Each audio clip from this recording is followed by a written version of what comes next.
안녕하세요. 영화치영 선생님입니다. 오늘은 리스닝 멀티플 초이스에 대한 설명을 해드리겠습니다. 사실 리스닝 난이도가 높아진다는 건 계속해서 나온 말인데요. 리스닝 사실 두 가지로 나뉘었다고 보면 돼요. 나누면 되게 많은데요. 사실은 많이 나오는 것 중에 하나가 1번은 주관식이고요. 주관식은 다 아시죠? 출제 비율은 꽤 많아요. 대개 20에서 30문제 사이는 꾸준히 나옵니다. 주로 내는 이유는 이제 스펠링이 가장 많이 관건이 되는 것 같아요. 스펠링들이 약하시니까 잘들 못 맞추시죠. 두 번째는 매칭 느낌이 있어요. 테이블도 있다 별소리 다 하시는데 그거보다는 A, B, C, D로 정답을 적는 매칭 느낌이 있죠. 이거 좀 어렵죠? 이게 가장 난이도가 고라고 보셔도 되고요. 이거 제가 다음번에 한번 다뤄드리겠습니다. 세 번째가 멀티플입니다. 어렵죠 해도 왜냐면 멀티플은 이 문제가 멀티플들인데 읽어야 되는 양 자체가 많아요. 굉장히 많죠. 이만큼을 읽는 건 주관식 한 문제 딸랑 읽는 거랑 비교했을 때 상대적으로 훨씬 더 어렵죠.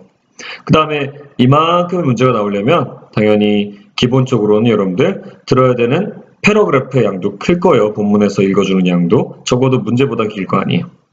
근데 사실 굉장히 많은 경우에 여러분들이 문제를 통해 많은 부분을 갖다 얻어낼 수 있어요. 문제를 통해서. 여러분들은 되게 듣기를 통해서 리스닝 해결하려고 하잖아요. 좋으신 생각이에요. 하지만 기본적으로 문제가 50%의 비중 이상을 차지한다고 생각해 보시면 안 될까요? 설명을 해볼게요. 자, 코러스 피드백이라는 제목이 나와 있네요. 제가 한번 네 문제를 제 나름의 생각으로 한번 설명을 해볼게요. One reason why Spiros felt happy. 스피로스라는 사람이 하나 나오네요.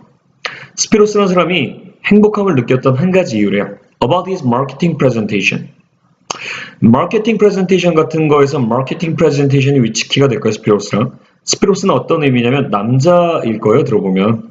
보통 인디아 사람들 얘기처럼 나오더라고요. 근데 스피로스가 남자일 거예요. 왜냐면 여기 히로코라는 여자가 나오는데 리스닝 기본이 남자 성우나 여자 성우는 꼭 끼고 들어가고 그 다음에 21번 때, 즉 섹션 3 정도면 교수님이 나온 경우도 있어요.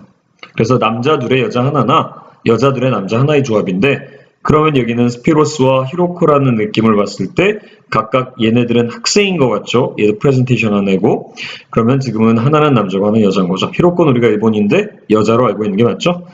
자, 그래서 기본적으로 우리가 정보를 얻어냈어요. 남자 하나가 있고 여자 하나가 있다. 굉장한 정보를 얻어낸 거예요. 왜요? 자, 남자 하나가 있고 여자 하나가 있다는 건 여러분들이 아예 귀만 있고 영어 대프라고 합시다. 귀는 있는데 귀는 있으세요? 오케이. 그런데 영어가 여러분들 귀가 안 들린 거예요. 영어 읽기가. 해석이 하나도 안 되는 거죠. 그래도 목소리는 구분하실 수 있잖아요. 남자 목소리가 나오다가 여자 목소리가 나와요. 여자 목소리가 나와요. 그러다 남자 목소리가 나와요. 그럼 어때요? 지금 적어도 21번 문제가 나왔다. 22, 23번이 나왔다가 24번으로 넘어간 거잖아요. 놀랍죠? 듣기를 하지 않고도 기본적으로 문제를 읽어줄 수 있는 능력을 평소에 길러두면 이게 남자인지 여자인지는 아는 거예요. 그리고 그거에 따라 번호가 어떻게 진행되고 있는지 알 수 있는 거죠. 도대체 번호가 진행되는 거 알아서 뭐 하냐고요? 에이, 모르신 말씀이세요. 번호를 따라가는 게 리스닝의 기본이에요. 안 듣고 맞출 수 있어요. 안 듣고 답 게스. 남들이 들으면 이게 미친 소리 같은데 살짝 제 얘기 들으니까 혹하시죠? 계속해서 갈게요. 스피로스가 행복함을 느꼈던 한 가지 이유. 그 마케팅 프레젠테이션에 대해서.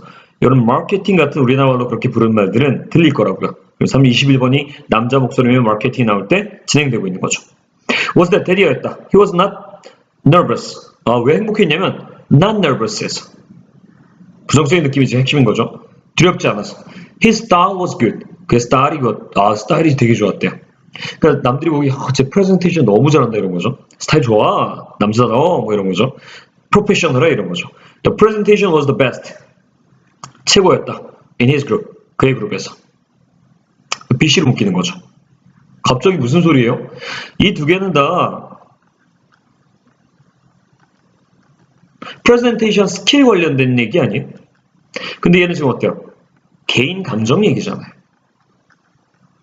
그러면 문제가 지금 A와 BC로 묶이는 거예요. 그래서 여러분들이 조금의 리스닝 능력이 생겼을 때 개인 감정 얘기를 하는 것 같다고 하면 A가 되는 거죠. 그게 아니라 프레젠테이션 자체의 스킬에 대한 얘기라는 거면 B 아니면 C가 되죠. 여러분들이 지금이야 저한테 수업을 안 들어서 모르시겠지만 믿어도 되는 내용 중에 하나인데 최상급 같은 건 거의 정답이 안 됩니다.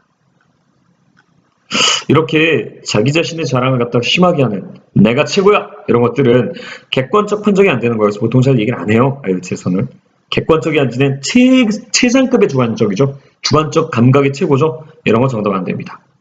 알아두시면 좋아요. 최상급은 정답이 보통 안 된다. 믿으시거나 마시거나 제가 이 일만 15년째입니다. 자, what surprised Hiroko about other students' presentation? 다른 학생들의 프레젠테이션에 대해서 히로코가요. 당연히 여자 목소리 나오면 여기 나오는 거죠. 왜 놀랐냐?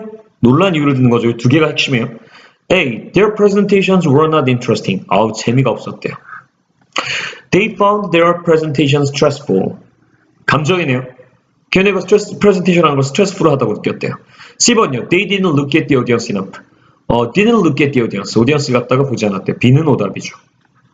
어떻게 하냐고요? 여러분들, 이게 놀랄 일이에요. 여러분들 남들 앞에서 전날 밤부터 며칠 동안 준비해서 프레젠테이션을 해요. 여러분들은 어떠세요? 기쁘세요? 전 싫던데요. 지겹고 힘들고. 당연히 스트레스풀 하죠. 이게 놀랄 일은 아니잖아요. 얘는 읽어보면 정답이 될 수 없어요. 멀티플 초이스 무서운 게요. 읽어보면 말이 안 되는 내용들이 있어요. 물론 알아요, 저도. 그래서 제가 읽기가 중요하다는 거예요. 읽기가 안 되면 그거 이해하실지 못할 거니까요. 그래서 저는 이거는 정답이 뭐 아니면 뭐라고 봅니까? A 아니면 C라고 봅니다. 왜냐면 B는 말이 안 되거든요. 그럼 흥미가 없었던 거냐?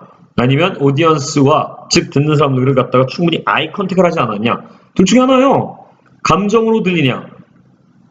아니면은 태도로 들리냐? 이 문제는 이렇게 들어야 되는 거예요. 연습하면 되게 빨리 돼요, 이거. 23번 같은 거 최고죠. After she gave her presentation. 여전히 히로코가 하고 있죠. 프레젠테이션 끝나고 나서 히로코가 느끼기를 delighted, 기뻤냐. 요거트 같은 거 보면 많이 써져 있죠, 이런 거. dissatisfied, 불만족스러웠냐. embarrassed, 쪽팔렸냐. 정말 쪽팔리다는 뜻이에요. 감정은 이건 긍정의 감정이에요. 부정의 감정이에요. 사람이면 누구나 최소한의 리스닝으로도 긍정, 부정은 가려요. 긍정 느낌 바로 A 가시면 돼요. 부정 느낌은요, B 아니면 C인 거죠. 자, 24번까지만 가볼게요, 시간상. 자, how does Spiros feel about his performance? 다시 남자네요. In tutorials. 튜토리얼 여러분들 이렇게 1대1 튜터링 하는 것도 있고, 여러 그룹으로 모아놓고 개인 튜터링 하는 것처럼 한 사람 한 사람한테 뭔가 설명하는 게 있어요. A. Not very happy. Not happy. 해피하지 않았대요. B. Really pleased. 진짜 기뻤대요. C. Fairly confident. 아주 자신감 있었대요. 자, 이제 제 감정으로 묶어볼게요. 이게 지금 really와 fairly가 같은 말이에요. 이게 지금 happy와 pleased가 같은 말이에요. 자, 기쁘다라는 느낌으로 가요. 그럼 정답은 A 아니면 B예요. 진짜라는 뭔가 강조를 하는 느낌으로 가요. 그럼 뭐예요? B 아니면 C예요. 여기서 하나만 더 갈게요. happy 계속 들려줘요. 리스닝은 못 듣는 사람들은 소리에 집중하거든요. 못 듣는 사람들은 뭐에 집중하냐면 여러분들 다 아실 거예요. 소리에 집중해. 그러니까 못 듣는 사람들 가르치려면 해피 들어서 그냥 하게 하면 되는 거예요. 그때 진짜 정답 뭐가 되겠어요? pleased예요. 반대로 생각해봐요, 여러분들. really 이렇게 들려줘요. 그럼 정답 뭐예요? fairly죠. 반대로 fairly 이래요. 정답 뭐죠? really죠. 감정을 나눠요. 이게 지금 기쁨에 대한 감정이냐? A, B. 진짜에 대한 감정이냐? B, C. 그런 다음에 들리는 말은 오답이 된다. 이런 것들이 여러분들 기본적으로 읽기만 잘해도 리스닝이 된다는 얘기예요. 여러분들은 기본적으로 읽기를 등한시하세요. 왜냐면 듣기가 여러분들이 알고 있는 리스닝이니까요. 시험에 대한 이해도가 약하신 거죠. 시험은 시험에 대한 이해가 좋을수록 점수가 잘 나와요. 그래서 여러분들 시험을 무작정 시험이콜 영어라고 생각해주지 말아주셨으면 좋겠어요. 여러분이 그럴 것 같으면 수능 언어 영역 한국 사람인데 만점 맞으셔야 돼요. 아니거든요. 50점 맞는 사람도 많거든요. 그래서 여러분들 시험이 영어가 아니고 듣기가 리스닝이 아니다 라는 사실을 이해하시면 오늘 제 수업 잘 들으신 겁니다. 필요하지만 의외로 시험적 스킬도 중요하다. 고생들 많으셨습니다. 감사합니다.